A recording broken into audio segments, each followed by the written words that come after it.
십자가 내가 처음 볼 때에 나의 맘의 큰 고통 사라져 오늘 믿고서 내 눈 밝았네 참 내 기쁨 영원하도다 주 십자가 못 박힘은 속죄함 아닌가 그 긍휼함과 그 은혜 말할 수 없도다 십자가 내가 처음 볼 때에 나의 맘의 큰 고통 사라져 오늘 믿고서 내 눈 밝았네 참 내 기쁨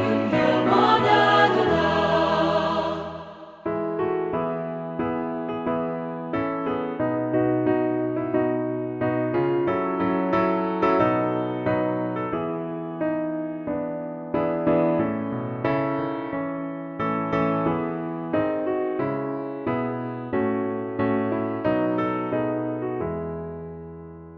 늘 울어도 그 큰 은혜 다 갚을 수 없네 나 주님께 몸 바쳐서 주의 일 힘쓰리 십자가 내가 처음 볼 때에 나의 맘의 큰 고통 사라져 오늘 믿고서 내 눈 밝았네 참 내 기쁨 영원하도다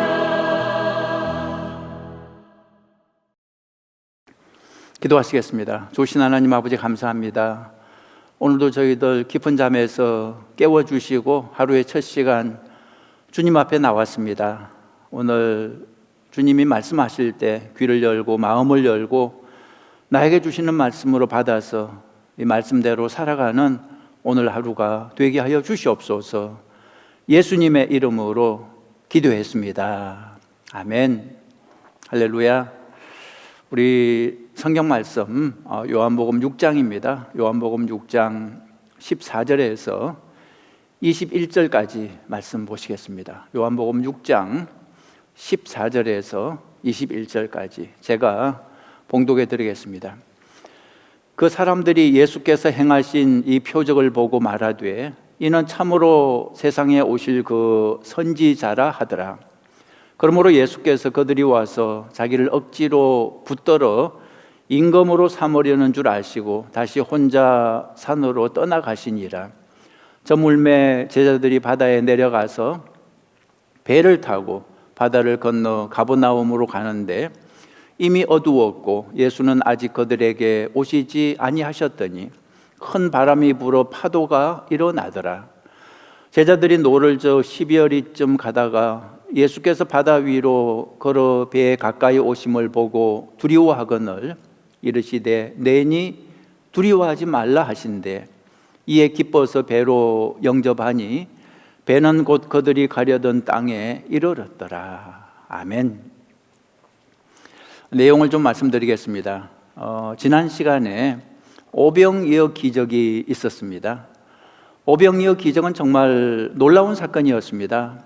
보리떡 5개와 물고기 2마리로 5,000명을 먹이고 12광주리가 남았던 정말 엄청난 사건이었습니다. 그 당시 현장에 있던 사람들은 태어나서 그런 기적은 정말 처음 보았을 것입니다. 그 사건을 직접 경험한 사람들이 마음이 어떠했을까요? 정말 황홀했을 것입니다. 천국을 경험한 기분이었을 것입니다. 세상과 나는 간고도 없고 예수님만 눈에 보였을 것입니다. 여러분, 변화산에서 기적을 체험한 그 베드로의 반응 기억하십니까? 그때 얼마나 황홀했으면 여기가 좋사오니 여기에 초막셋을 짓고 하나는 주님을 위하여, 하나는 모세를 위하여, 하나는 엘리야를 위하여 거기서 영원히 함께 살고 싶다고 말하지 않았습니까? 그 오병이어 기적을 체험한 사람들도 아마 그런 마음이었을 것입니다. 거기서 주님 모시고 영원히 살고 싶었을 것입니다. 그래서 사람들이 집으로 돌아갈 생각을 하지 않았습니다. 예수님을 왕으로 삼고 예수님과 함께 살려고 했습니다. 15절에 그렇게 나옵니다. 15절 보시겠습니까? 그러므로 예수께서 그들이 와서 자기를 억지로 붙들어 임금으로 삼으려는 줄 아시고 다시 혼자 산으로 떠나가시니라 그랬습니다. 사람들이 예수님을 억지로 임금을 삼으려 했다는 거죠. 그런데 문제는 이 행동이 믿음에서 나온 행동이 아니었다는 것입니다. 빵과 고기를 배불리 먹었기 때문에 나온 행동이었습니다. 예수님을 왕으로 삼으면 앞으로도 계속 빵과 고기를 배불리 먹을 수 있겠다는 계산이었습니다. 그래서 강제로 예수님을 임금으로 삼으려 했던 거죠. 여러분, 기복신앙이 바로 이런 것입니다. 그저 복받기 위해서 예수님을 믿는 거죠. 기복신앙의 문제가 무엇인지 아십니까? 십자가를 지지 않겠다는 것입니다. 예수님은 십자가를 지고 나를 따르라 이렇게 말씀하셨는데 기복신앙은 십자가를 지지 않습니다.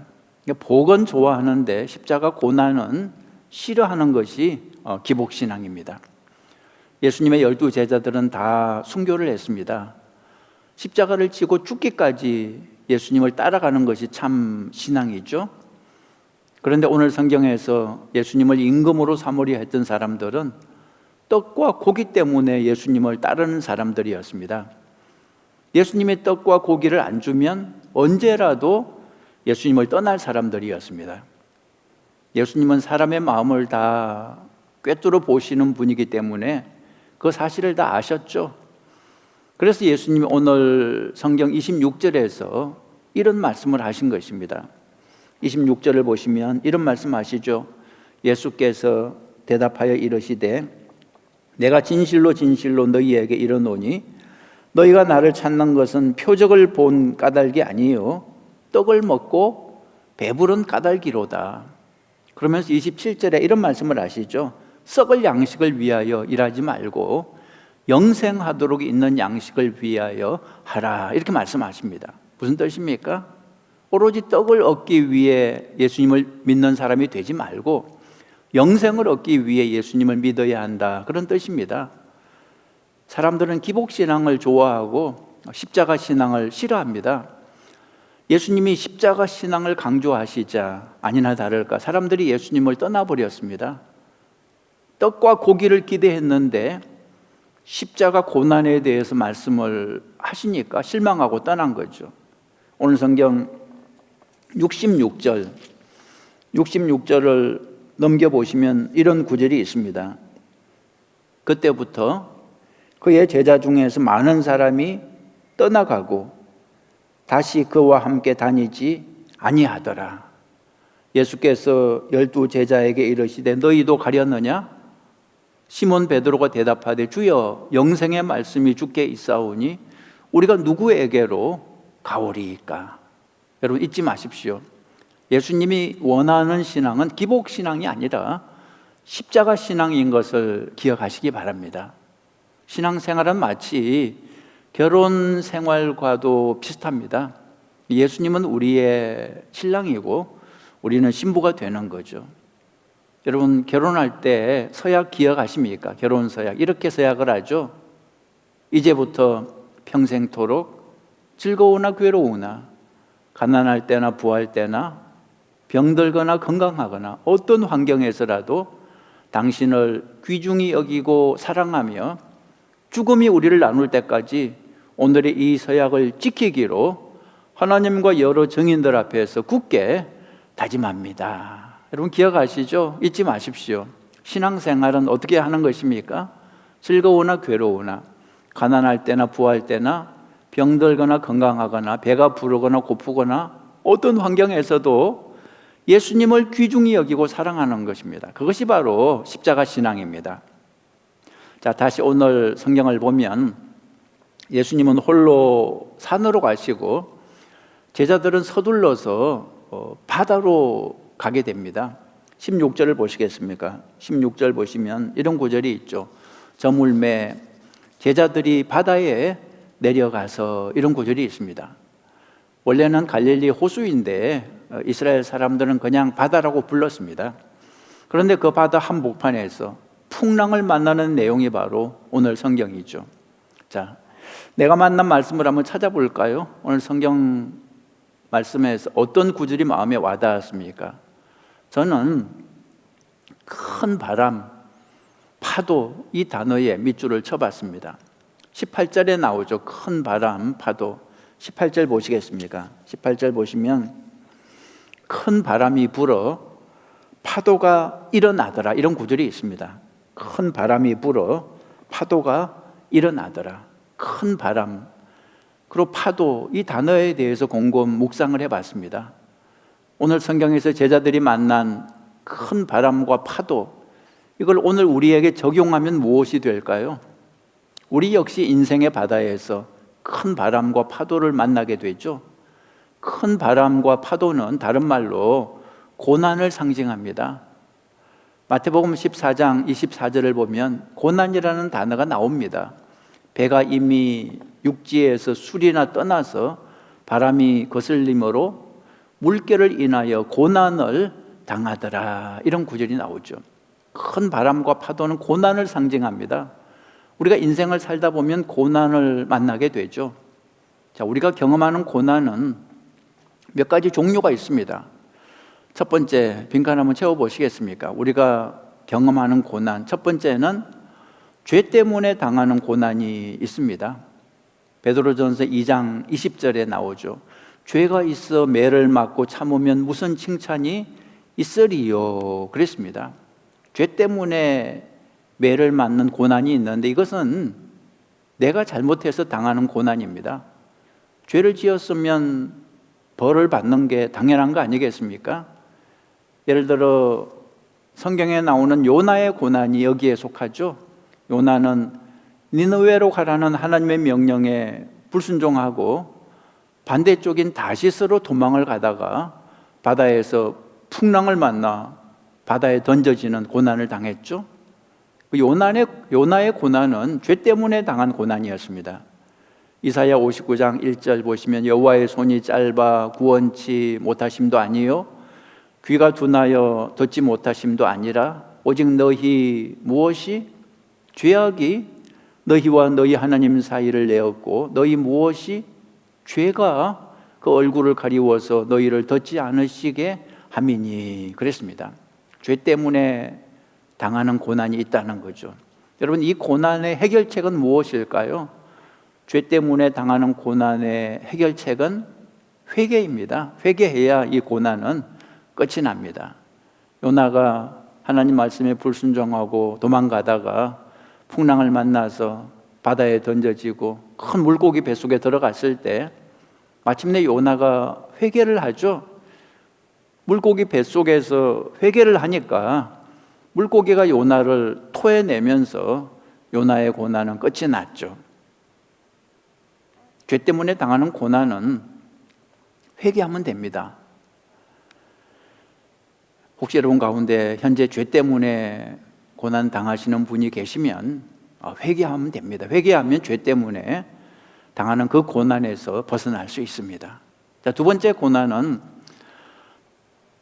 무엇을 행함으로 받는 고난일까요? 이건 선을 행함으로 받는 고난입니다. 베드로전서 2장 20절에 나오죠. 뒷부분에 선을 행함으로 고난을 받고 참으면 이는 하나님 앞에서 아름다우니라, 그랬습니다. 이 고난은 아름다운 고난입니다. 마태복음 5장 10절에 의를 위하여 박해를 받은 자는 복이 있나니 천국이 그들의 것임이라. 누가 이렇게 복 있는 고난을 당했습니까? 예수님이 그런 고난을 당했죠. 예수님은 우리를 구원하시기 위해서 다시 말해 선을 행하시다가 고난을 받으셨죠. 예수님의 제자들도 이런 고난을 당했죠. 복음을 전하다가 선을 행하다가 고난을 받았습니다. 선을 행함으로 받는 고난은 좋은 고난입니다. 영광의 고난이고 자랑스러운 고난입니다. 그래서 로마서 8장 17절에 우리가 그와 함께 영광을 받기 위하여 고난도 함께 받아야 할 것이니라, 그랬습니다. 이 고난은 기꺼이 기쁜 마음으로 받아야 하는 거죠. 그런데 세 번째로 또 이런 고난도 있습니다. 부당하게 받는 고난이 있습니다. 베드로전서 2장 19절 보면 부당하게 고난을 받아도 하나님을 생각함으로 슬픔을 참으면 이는 아름다우나 그랬습니다. 부당하게 받는 고난, 이것이 무엇입니까? 이건 내 잘못이 아닌데 억울하게 고난을 당하는 것입니다. 이 세상에는 살다 보면 억울한 고난이 있습니다. 여러분 기억하십니까? 몇 년 전에 브라질 축구 선수들이 타고 가던 비행기가 추락해서 무려 75명 젊은 20대, 30대 젊은이들이 목숨을 잃었습니다.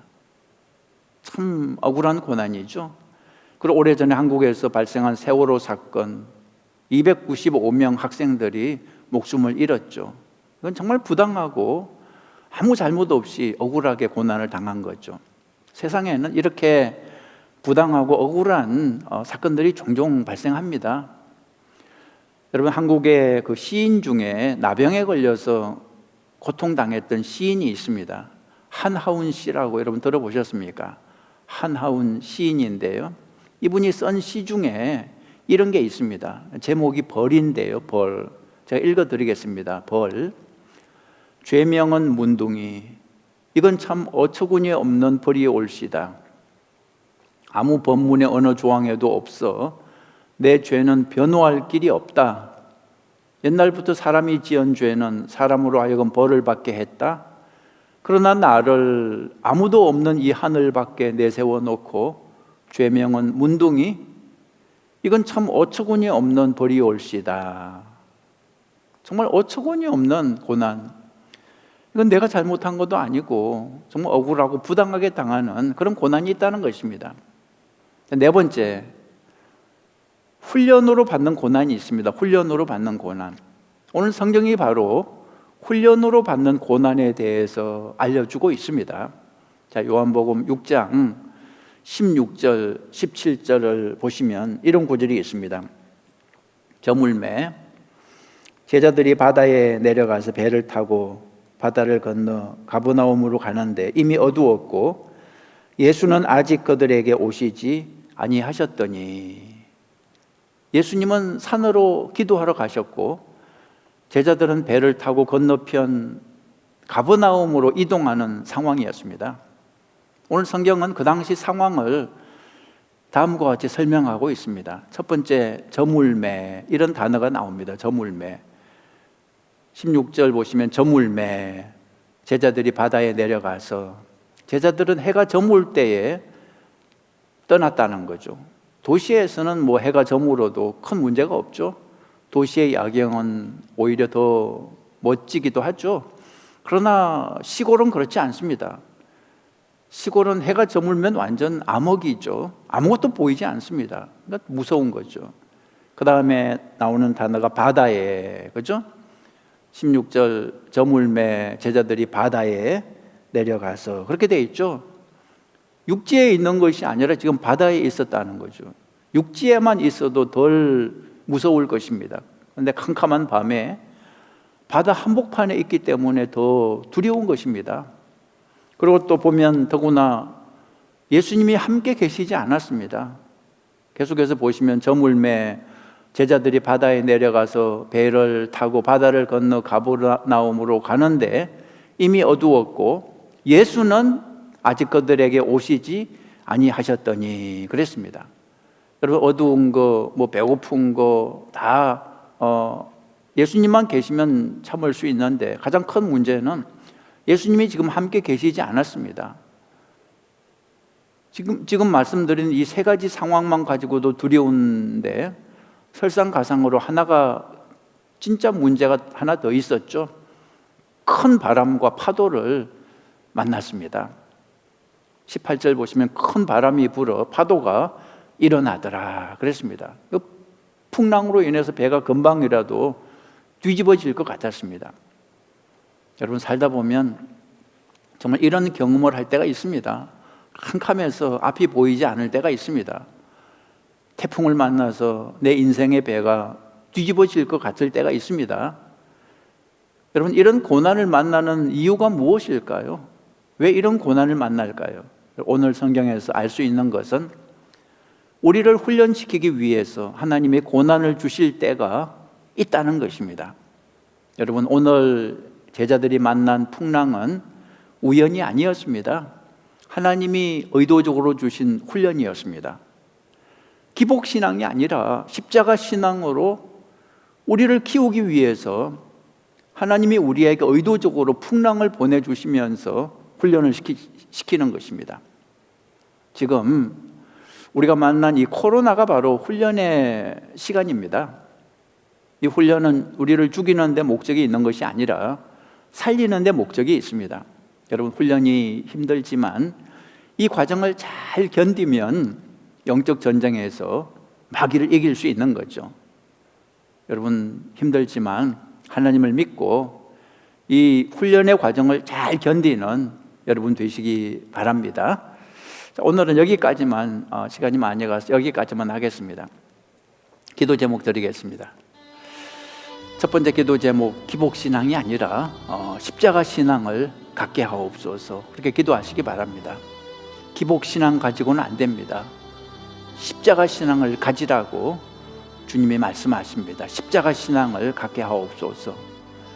두 번째로, 고난당할 때 더욱더 주님과 가까워지게 하옵소서. 그렇게 기도하시기 바랍니다. 코로나 태풍 고난을 만났는데 우리가 이 기회에 주님과 더욱더 친밀해지고, 훈련입니다.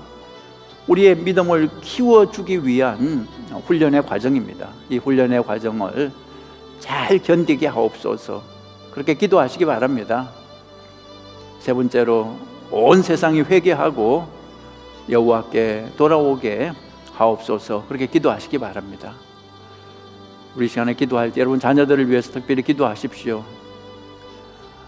우리 자녀들이 이 코로나 태풍을 만나서 하나님과 더욱더, 예수님과 더욱더 가까워지는 우리 자녀들 되게 도와주시옵소서. 그렇게 기도하시고, 하루속히 교회 문이 열려서 함께 예배드릴 수 있도록 인도하여 주시옵소서. 그렇게 기도하시기 바랍니다. 우리 같이 기도하겠습니다.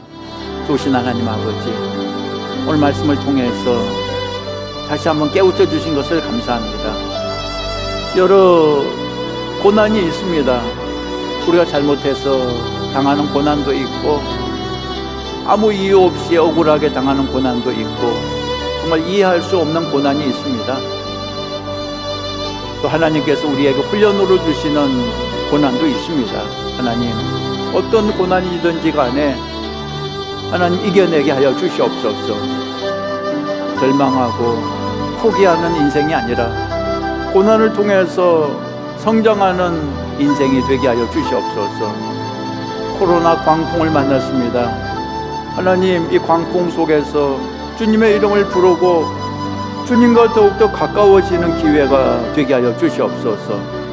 우리의 믿음을 성장시켜 주시옵소서. 하나님, 결코 흔들리지 않는 믿음이 되게 하여 주시옵소서. 하나님 아버지, 이 코로나 광풍을 통해서 온 세계가 회개하고 하나님께 돌아오게 하여 주시옵소서. 온 세계가 세상을 따라 살았던 것을 회개하고 이제 주님을 따라 살겠다고 결단하는 시간이 되게 하여 주시옵소서. 우리 자녀들을 위해서 기도합니다. 하나님, 지켜주시옵소서. 우리 자녀들에게 믿음을 더해 주시옵소서. 이 힘들고 어려운 때에 주님과 더욱더, 예수님과 더욱더 가까워지는 우리 자녀들 되게 하여 주시옵소서. 하나님, 하루속히 교회 문이 활짝 열려서 사랑하는 교우들이 마음껏 예배하고 교제하는 날이 속히 올 수 있도록 도와주시옵소서. 백신이 속히 개발되게 하시고 하나님, 속히 이 코로나 광풍이 떠나가게 하여 주시옵소서.